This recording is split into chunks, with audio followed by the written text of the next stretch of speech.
Bem, essas melhorias, né, que se observaram na cobertura vacinal de algumas vacinas, provavelmente é consequência das ações que foram implementadas pelo Ministério da Saúde, secretarias estaduais de saúde, municipais também, como a de Picos, né, e também pelas equipes de atenção primária, que atuam diretamente com o público, né, médicos, enfermeiros, técnicos de enfermagem, os importantíssimos agentes comunitários de saúde, né? Então, houve uma mobilização, ainda há essa mobilização no sentido de recuperar as coberturas perdidas durante a pandemia, né? Campanhas de conscientização, ampliar o acesso, facilitar o acesso, a busca ativa de crianças com vacinação atrasada também, né? Isso tudo somado tem contribuído para esse avanço. Só que ainda tem umas questões que atrapalham, né? Muitas famílias tiveram a sua rotina alterada nos últimos anos, a sociedade tem mudado, né? Algumas perderam o hábito de acompanhar regularmente o calendário vacinal e outras são influenciadas por informações incorretas, divulgadas amplamente em redes sociais, em grupos de WhatsApp. E o que acontece também, que a gente pode ver, é que quando a criança é bebezinha, ela é pequena, os pais têm uma preocupação maior em levar para receber as primeiras doses. Mas aí, por uma série de circunstâncias, a gente observa uma dificuldade em manter acompanhamento ao longo dos meses e anos seguintes, né? Como a volta ao trabalho e até mesmo condições financeiras que estão, né, ruins para muitas famílias, né?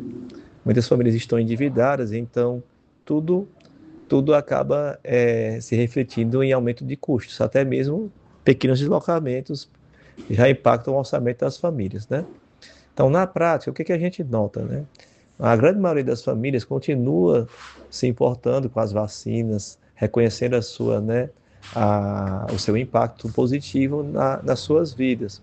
Só que hoje é mais comum encontrar pais que têm dúvidas e receios em relação a esse aspecto, que antes era bem menos frequente, né? Então, no final das contas, isso só reforça a importância de manter essas orientações adequadas, com base em evidências científicas robustas, né?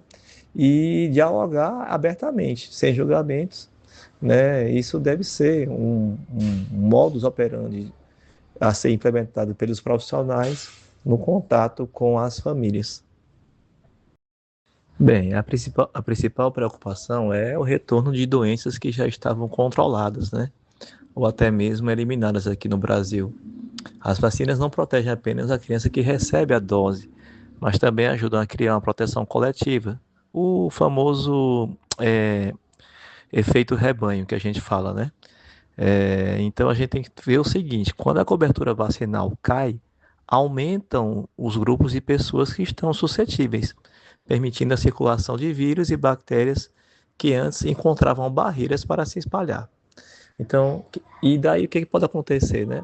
Isso pode resultar em surtos de doenças como sarampo, coqueluche, meningite e até outras infecções potencialmente graves.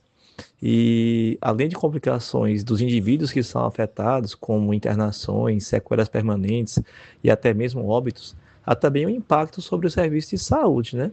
Que vão ter uma demanda adicional àquela que já estava prevista, aumentando os custos e também os impactos econômicos. Por isso, essa meta de 95% não é arbitrária, tem uma lógica por trás, né? Ela foi definida para manter os níveis adequados de proteção, né, coletiva, né, das populações e reduzir muito o risco de transmissão dessas doenças. Essa diferença entre a primeira e a segunda dose, em termos de cobertura vacinal, é algo que se observa Brasil afora, né? E está relacionada à perda do acompanhamento, do segmento.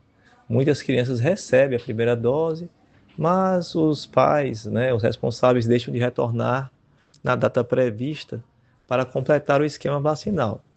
Aí muita coisa vai estar envolvida, como esquecimento, dificuldade de acesso ao serviço de saúde, mudanças na rotina familiar, ou mesmo a falsa impressão de que uma única dose já dá proteção suficiente. Só que muitas vacinas são planejadas para funcionar em um esquema de múltiplas doses, justamente para possibilitar uma resposta imunológica mais robusta e duradoura. Especificamente em relação à tríplice viral, que protege contra sarampo, cachumba e rubéola, a segunda dose ela é indispensável, ela é fundamental para ampliar a proteção, né, de cada criança vacinada e também reduzir o número de pessoas que estão susceptíveis naquela comunidade, na população. Quando muitas crianças deixam de receber as doses de reforço, aumenta o risco, né, de essas doenças voltarem a circular e se disseminar, né? O sarampo, então, é um exemplo clássico nesse sentido.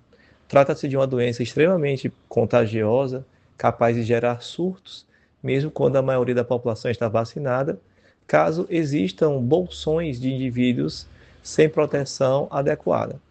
Por isso, tão importante quanto iniciar a vacinação é completar todo o calendário recomendado, né? A proteção plena, a proteção efetiva depende do esquema vacinal completo. E o benefício alcança não só aquela criança que foi vacinada, mas como toda a coletividade onde ela está inserida.